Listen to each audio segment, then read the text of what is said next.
Welcome to the deep dive. Okay, let's jump right in. We're tackling a question that honestly still surprises me. In 2025, are tattoos really still banned from Japanese onsens? Yeah, it's a point that comes up a lot, and sources like Zenwan Note confirm it. In 2025, yes, that entry denied for tattoos sign is definitely still a thing. And, complaints from foreign tourists seem to be increasing. It is fascinating, isn't it? Japan has this incredible culture, so welcoming in many ways, but then there's this invisible wall when it comes to tattoos. So our mission today is to explore this persistent issue. We'll look at it from the visitor's angle and also dig into the Japanese cultural background. Exactly.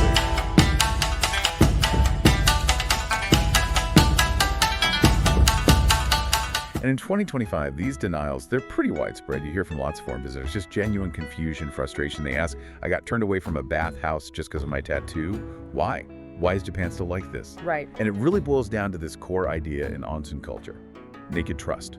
It's this unique space built on total comfort, shared vulnerability. Naked trust. Yeah.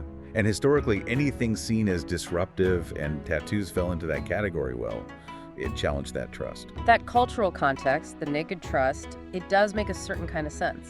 But how big of an issue is this today? Are we talking just a few places, or is it still a common problem? Oh, it's still a significant hurdle. There was a survey back in 2015, and even then, something like 56% of lodging facilities said they denied guests with tattoos.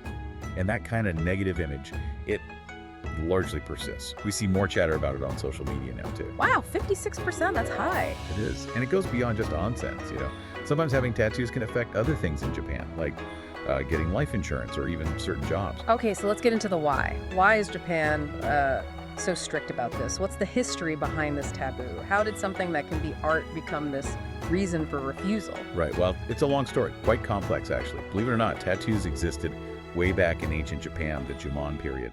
Back then, they actually signified social standing. Oh, really? Social standing. Yeah. But things flipped dramatically in the Edo period. That's when Irizumike, basically, tattoo punishment was brought in for criminals. And that deeply embedded this negative association. Okay. So from status symbol to criminal mark, that's a huge shift. What really locked in that negative view? Well, after the Edo period, you get the Meiji era, and tattoos were actually made illegal then, right up until 1948. During that ban, and afterwards too, tattoos became really strongly linked with antisocial forces. Think Yakuza. Right, the Yakuza connection. Exactly. They used extensive tattoos to show loyalty, commitment to the group. So that solidified this scary, intimidating image in the public mind. But here's the crucial bit. There's no actual law like the public bath law that specifically says no tattoos allowed in baths. Wait, really? No law? Nope. It's usually the facilities themselves making the decision. They base it on internal rules about maintaining, peace, morals, and hygiene, or just avoiding making other guests uncomfortable. So it's policy, not legislation. Pretty much.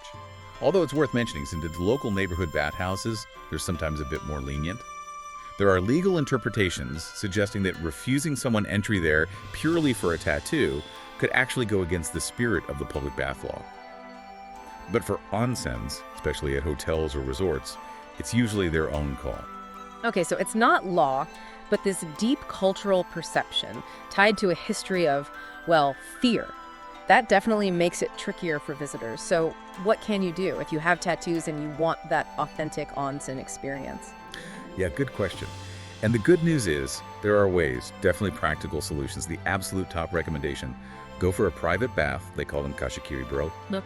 Or book a room that has its own private open-air bath, a rotenburo. The private option takes the worry away completely. Exactly. Total privacy, no stress. But if that's not feasible, budget-wise or availability-wise, then cover-up options are your next best bet. You can get tattoo cover-up seals like waterproof stickers or special waterproof makeup. Some places will let you in if your tattoos are completely hidden like that. A few facilities, I know some Hoshino Resorts properties, for example, might even sell these seals. Sometimes they have size limits, though, like maybe nothing bigger than 8 by 10 centimeters has to be covered. So it really sounds like planning ahead is absolutely key here, the golden rule. 100%. You always need to check the specific facility's policy beforehand. Look at their official website, maybe even call them directly if you can, or check out those tattoo-friendly lists online. Are there good resources for that? Yeah, definitely. Websites like Rocket News 24, they used to do a tattoo onsen series. There's Uasobi, Mountain High Tattoo Works, They could pile lists. Oh, and another tip, maybe try going during off-peak hours. Early morning, late evening, Yeah. less crowded.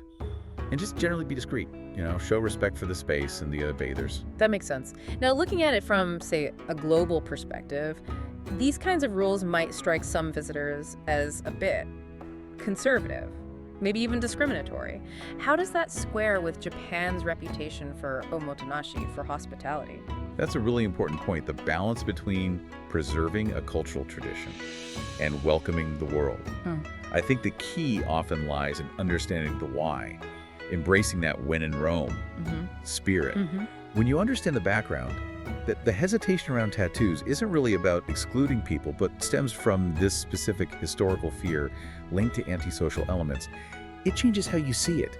It turns just taking a bath into like a deeper cultural immersion. Right, context matters. It really does. And things are evolving slowly.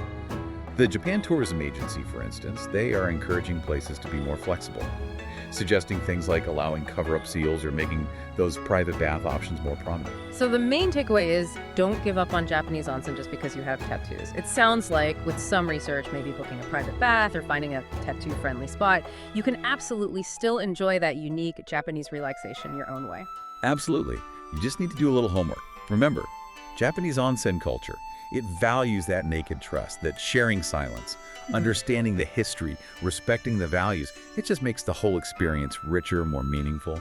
Honestly, knowing the rules helps you navigate things more freely, and understanding differences just makes the world a kinder place, doesn't it? That's a great way to put it. Understanding those cultural nuances isn't a roadblock. It's actually the key to unlocking a really authentic, rewarding trip. So go explore, soak it all in, but do it respectfully. Let's soak in Japanese culture your way. Stay incredible, but stay respectful.